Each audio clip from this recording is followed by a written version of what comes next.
इस श्लोक को पढ़ने के बाद आपने कई परिचित नामों को देखा होगा, है ना?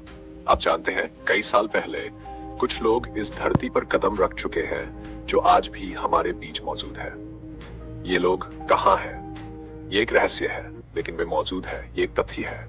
लेकिन सवाल यह है कि वे कौन हैं और उन्होंने ऐसा क्या किया कि वे इतने लंबे समय तक जीवित रहे हैं?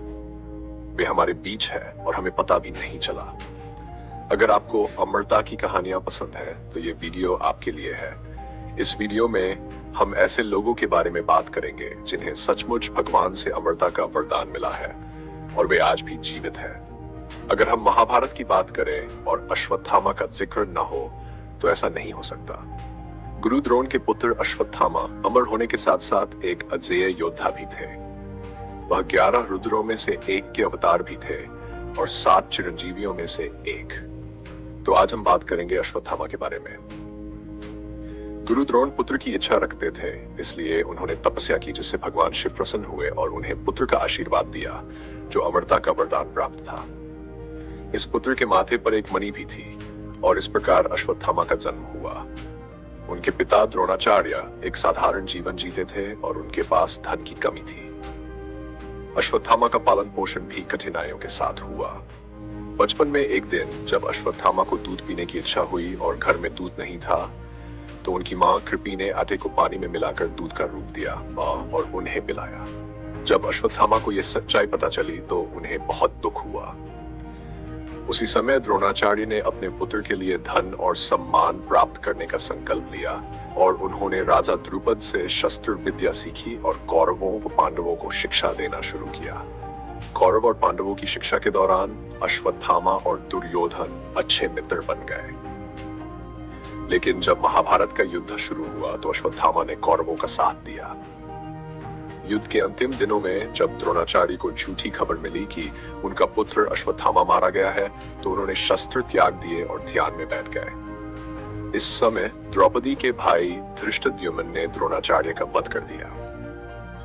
ये देखकर अश्वत्थामा को अत्यंत क्रोध आया और उन्होंने प्रतिशोध की प्रतिज्ञा ली। अश्वत्थामा ने अपने पिता की मृत्यु का बदला लेने के लिए रात में पांडवों के शिविर पर हमला किया। उन्होंने सोते हुए द्रौपदी के 5 पुत्रों को मार डाला, ये सोचकर कि वे पांडव हैं। जब पांडवों को इस घटना का पता चला तो वे अत्यधिक क्रोधित हुए और अश्वत्थामा का पीछा किया। अश्वत्थामा ने अपनी रक्षा के लिए ब्रह्मास्त्र का उपयोग किया और उसी समय अर्जुन ने भी ब्रह्मास्त्र का प्रयोग किया। ये देखकर ऋषि व्यास ने दोनों को ब्रह्मास्त्र वापस लेने का आदेश दिया। अर्जुन ने तो अपना ब्रह्मास्त्र वापस ले लिया, लेकिन अश्वत्थामा ऐसा नहीं कर सके और उन्होंने ब्रह्मास्त्र को उत्तरा के गर्भ की ओर मोड़ दिया, जिसमें अभिमन्यु का पुत्र परीक्षित था। अश्वत्थामा ऐसा करके पूरे पांडव वंश का विनाश करना चाहते थे, लेकिन भगवान श्री कृष्ण ने उत्तरा और उनके गर्भ में पल रहे परीक्षित को बचा लिया। अश्वत्थामा को उनके इस पाप के लिए भगवान श्री कृष्ण ने श्राप दिया कि उनका माथे का घाव कभी नहीं भरेगा, उनका पूरा शरीर कोढ़ से ग्रस्त हो जाएगा और वह जीवन भर दर्द और पीड़ा में रहेंगे। भगवान कृष्ण ने कहा कि अश्वत्थामा 3000 वर्षों तक पृथ्वी पर भटकते रहेंगे और उन्हें कोई मोक्ष नहीं मिलेगा। कहा जाता है कि अश्वत्थामा आज भी जीवित है, तपस्या कर रहे हैं, लेकिन उनकी स्थिति अत्यंत दयनीय है। लेकिन सबसे आश्चर्यजनक बात है कि कुछ साल पहले एक डॉक्टर ने दावा किया कि उन्होंने अश्वत्थामा को देखा है। उस डॉक्टर ने बताया कि उनके पास एक मरीज आया था जिसके माथे पर एक असामान्य घाव था। उन्होंने कहा कि कई इलाजों और दवाओं के बावजूद वह घाव ठीक नहीं हो रहा था।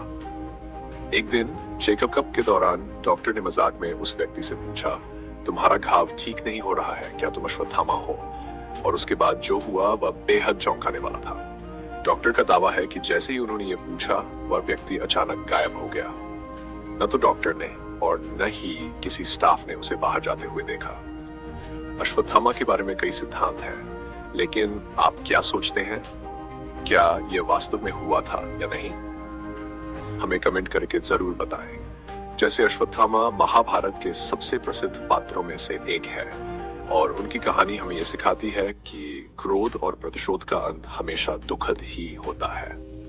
अगर आप बाकी के 6 चिरंजीवी के बारे में जानना चाहते हैं तो हमारे चैनल को सब्सक्राइब करना न भूलें। धन्यवाद।